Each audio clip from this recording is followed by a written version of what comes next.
Hello, welcome to Foliage. My name's John McDonald, and today we're not in our usual setting. I've actually come back to Scotland for a visit, but I still want to make a video. So what we're going to do is we're going to do a basic floristry item, which is a wreath. Now, we've done quite a lot of arty arrangements lately, so I thought it would be quite good to go back to using or making a floristry item. So what I've got is I've got a wreath ring, and what I've done is I've soaked this. Now, if you've never soaked Oasis before, what you need to do is fill a sink with water, pop it in, don't push it under because then it creates air bubbles within the foam, and just let the water go into the foam, and when it sinks down and it's sitting below the surface of the water, then you know it's fully soaked. So as I say, don't push it. It doesn't take long to soak, and you want to have that nicely soaked as a water source for your flowers and foliage. Now, obviously, floral foam is one version you can use. There are other alternatives. So if possible, I would suggest doing one that's maybe more environmentally friendly if you can. But for the purpose of today's video, we are using one of these wreath rings. So the first thing I'm going to do is I'm just going to start adding some foliage around the edge without a little spider. Now, I've just collected a mix of foliage, and I'm just going to cut things at an angle.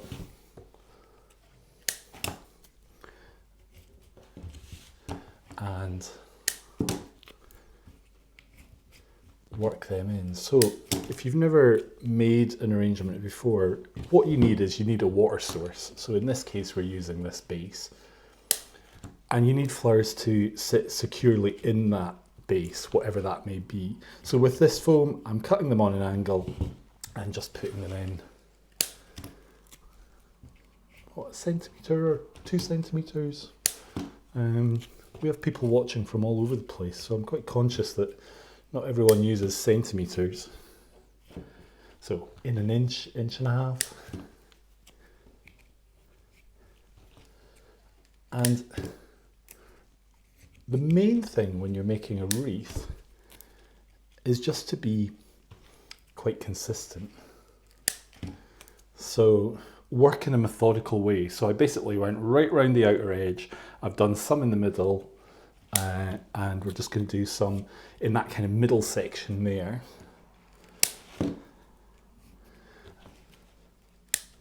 Now, there's lots of ways to make a wreath. We've actually got quite a few videos on the channel. If you're interested in having a look at some different versions, then just have a look through our past videos and you'll see some great versions, from basically basic ones up to much bigger, much fuller versions. Now, I'm going to add a little bit more foliage. And this really was just foliage that I've collected from the garden of where we're staying, with permission. And as our regular viewers know, I like foliage. I like to use quite a selection. I think if you have got a mix of foliage, it really does give you a lot of interest in a design, and really the foliage acts as like a frame for what you're actually making. Now, what have I got? Yeah, I've got some ivy. Now, you can use commercial greenery.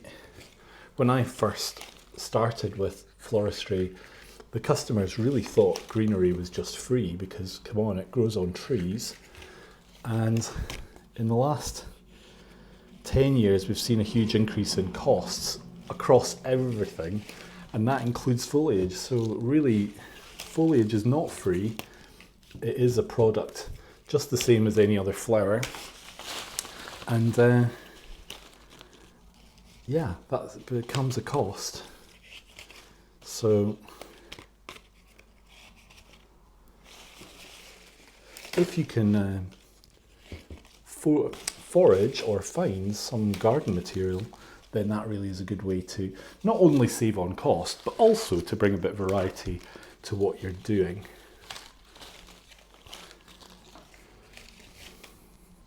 Now, a lot of wreaths in the past were very formal, very set, and you can go either direction. You can make it quite tight, or you can make it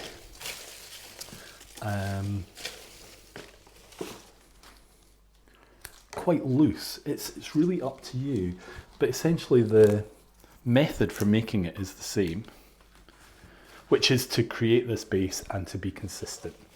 Now, I do have a little bit of variegated privet.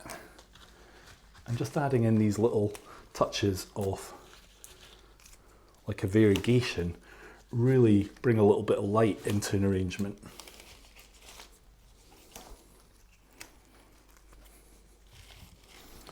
As you can see, this just lightens it up. A lot of foliage can be quite dark.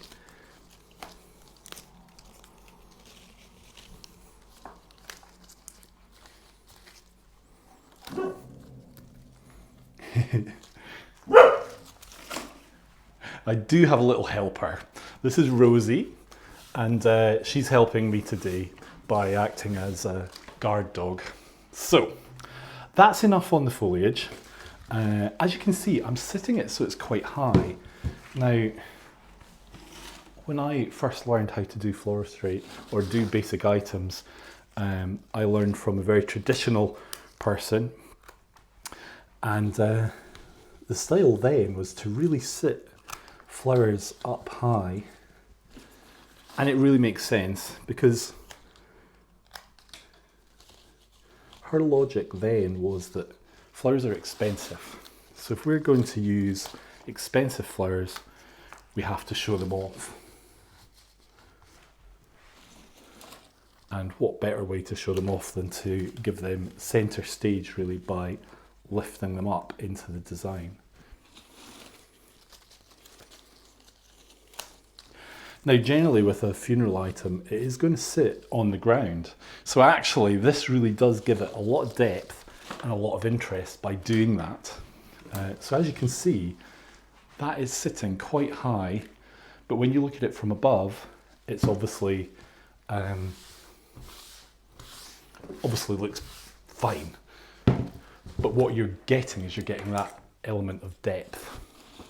Now, I just bought a mix of flowers and we're just going to use them today. So the first thing is we've placed our big flowers,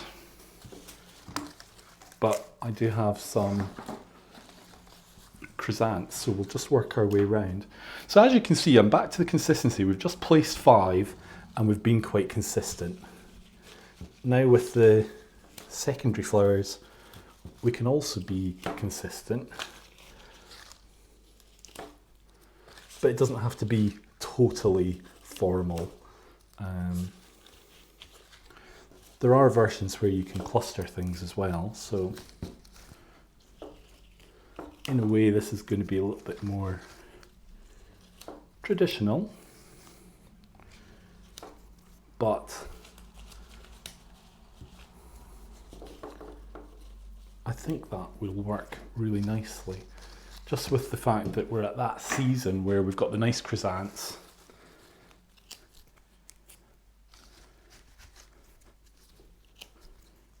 And these little variegated ones, just taking 1 or 2 lower down is again a great way of taking your eye into design.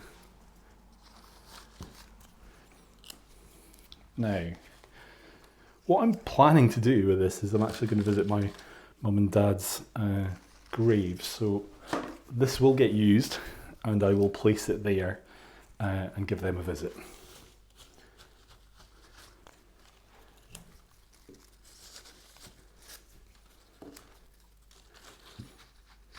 I wasn't too sure about the white, but we've got them and we'll use them.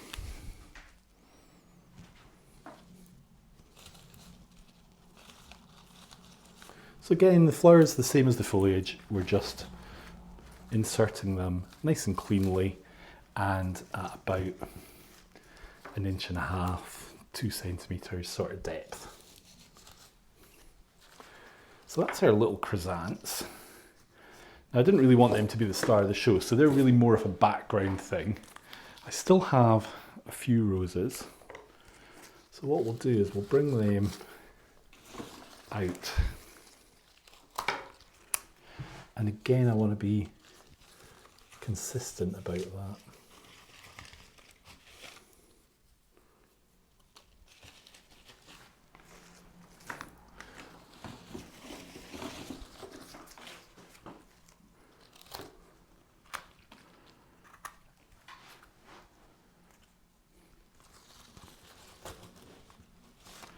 I actually have 4, but I don't want to use the 4 because then I think the 3 gives a better symmetry.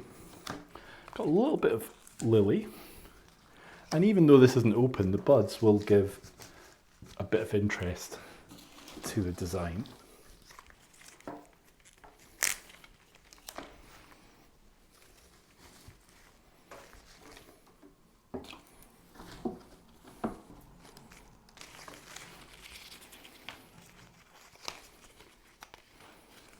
A little bit of eucalyptus. It's quite cute. And I have some really beautiful little asters. So these little asters, they're very seasonal, end of summer flower. I think they're very pretty. They've become very popular as a bunch that you can pick up from the florist or the supermarket, and they're just really cute.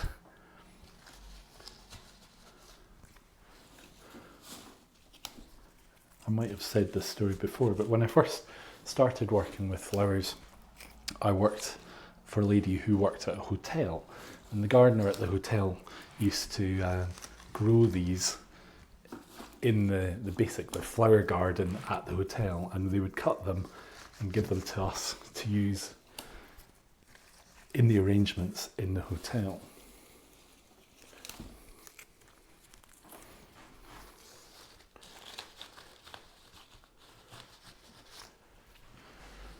And you can even use like the little buds as well. It is nice to try and bring some things down. So just in case it does sit somewhere where you are seeing in from the side, then remember to bring in materials.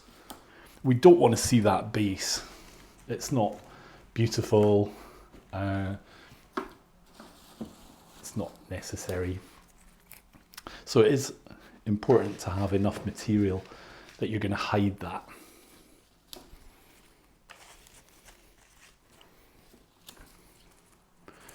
I used to work for a lady who didn't like using the buds of flowers, and I thought, this is crazy because you've bought them, you've paid for them. Why would you not use them? And it looks more natural. That variation between large flowers, medium flowers and small flowers is much more what you would find in nature.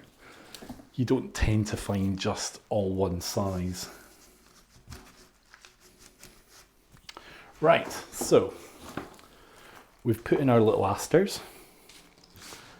I'm making quite a nice mess, which I'll have to tidy up. This is limonium, and we're just going to put in little pieces of limonium into our design. And what this is giving us is a contrast. So when we've got big heavy flowers like this, we want to break that up for the eye. So adding some material like this really gives that contrast of texture.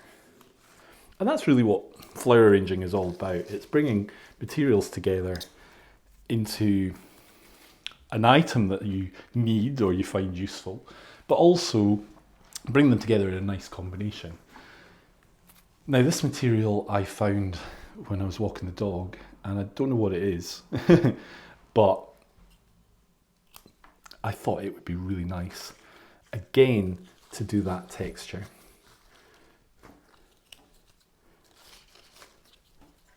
So we're just going to break that down. And essentially when you're looking at something like this, you've got 1, 2, 3 units coming out of one stem.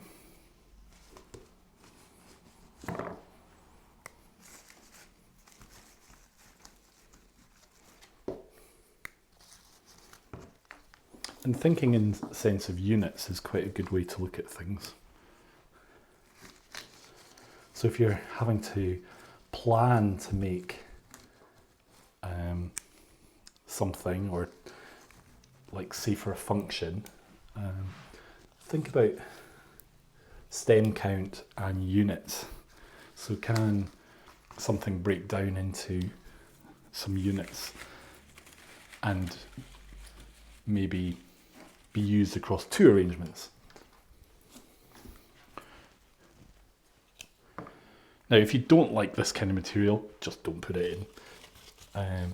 What I like about it is it's giving us some more volume and it's giving us some more contrast. Especially that contrast between the dark and the light, I think, is really, really nice. And again, I'm just going to work some bits down the bottom. Now, as I'm putting some in, sometimes you feel that the stem has gone right through and the end of the stem isn't in water. If that's the case, then just reposition it. Everything needs to be in water. Everything needs a water source. And that is essentially all we need. So a wreath is a ring of flowers, and it basically represents like a never-ending memory, or a never-ending circle. So what we've done with this is we've created 5 main focal points with our roses. Now I can actually see this one would be better just moved across. So we've got that symmetry there that catches your eye. We've got symmetry with the 3, and then we've unified the whole thing with the rest. So that is our wreath. It's quite big, it's sitting quite high, but traditionally that's the way it would be done. And this is really a nice seasonal arrangement. We've got the little asters, we've got the limonium, we've got the chrysanthemums, and these are really what we would think of as like autumn or late summer flowers, but in an interesting colourway. So that's our video for today. I hope you've enjoyed today's video. I hope you find it interesting. What we'll do is we'll put a link in the description for one of our other videos. What I might do is make that again for another wreath video. So if you are feeling inspired and want a little bit more inspiration, then have a look there. If you've not already subscribed, then we'd love it if you did.